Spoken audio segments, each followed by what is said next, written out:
What's good, YouTube? Welcome back to the channel.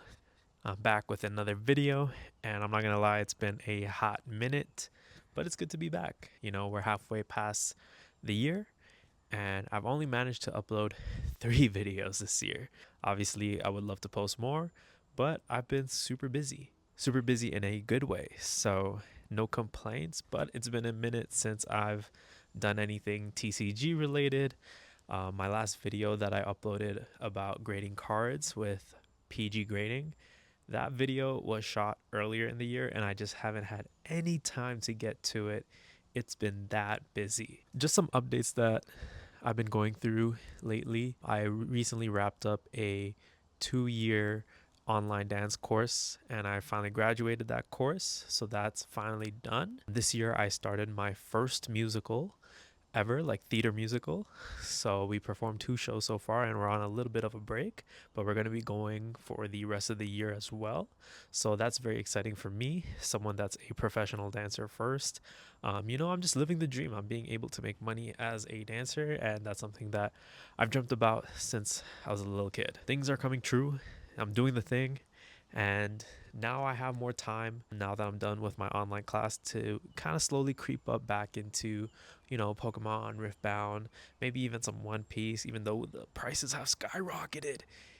What's so crazy is that I was opening and ripping packs of One Piece when boxes were just around $150 to $200 Canadian, and now they're like $600.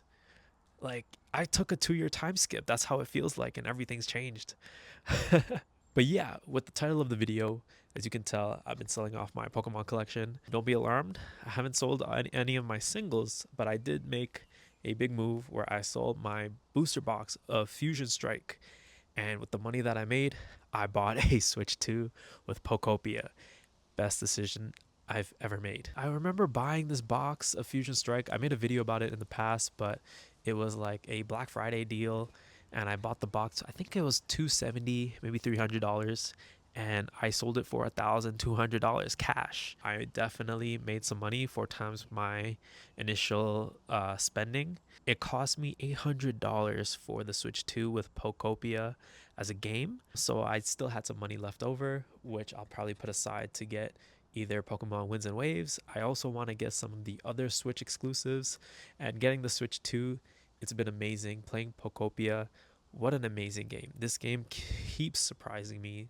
The game is bigger than I thought, and especially with the updates that they're rolling out with going underwater and then the added DLC, the paid DLC, I'm super excited to explore. This is one of those games that's really bringing back the essence of gaming for me. So I'm super happy that, you know, I'm able to enjoy Pokemon without having to worry about so much of a price factor, because prices are still up. And I think with the 30th Pokemon anniversary, I don't think the prices are ever going to slow down right now. I think the bubble is going to continue.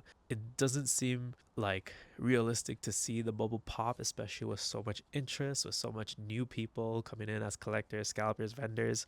Like, the space has grown.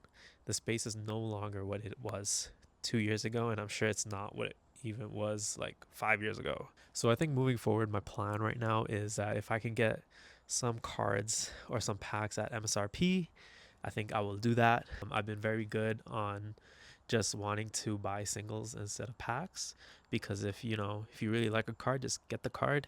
It could go down, it could go up. It's more safer to do that than to just keep buying packs and then getting disappointed, or getting the card that you don't want. And I think selling Fusion Strike, going back to that, is, for me at least, something that I knew I never was going to open. It was just sitting on my shelf collecting dust. It was a little bit of a flex to tell people, like, yeah, I bought this box for $300 and now it's worth like 1,400, 500 USD. Even though I sold it for like 1,200, I was just like, you know what? My value went up. I'm going to get a Switch 2, something that I can use, I can play, something I can bring around and play with other friends. So, and there's so many great games being announced. It's just games are $100 now. That's another thing. So, but being able to spend like hours playing this game for me is bigger than just opening a pack and not getting a hit. So there's that too. But that's pretty much it. That's a little bit of a life update for me. I'm in the process of traveling a lot. So I'm in Calgary right now. I'm going to Vancouver soon, and then I'll be in Quebec City. So going coast to coast in Canada. If I could try to find some TCG shops, I'll do that. I've been to a few shops selling Pokemon cards, and it's kind of weird. It's like they're all selling at market price. You just get kind of a weird vibe when you walk in and you stare at it. It's like people automatically look at you like, oh, he's here to buy Pokemon cards. Because I walked into EB Games yesterday or the day before. You could tell they just don't want to help you as a client or a customer. You can tell that they're just like, oh, this guy's here for Pokemon cards. Even though I didn't really ask, I heard someone else ask, which, they saved my job for me. I feel like nowadays, even when you're just looking, people get kind of like a bad rep just being interested, because I think people are still frustrated with the prices and whatnot. So I've been taking like a big step back. I have been buying the build and battles just so that I can play with people. And to me, that's like the furthest I've gone with opening packs and just having fun because we're playing the game. So that's what life has been lately, especially with Pokemon. With Riftbound, I'm trying to get back into it. Just got to take that step. It just feels like a big step at the moment. I don't know. But I want to end this video off with a question. If you made it this far, I want to ask you this question. How do you guys feel about selling your sealed products or trading it away? Like, how do you feel about that? Because I know there's so many people that are hoarding sealed products now, especially modern products. So for me, that's such an interesting thing to think about. If you're gonna hold on to these sealed products and hope that they go up in value, like, you're gonna have to wait a couple years.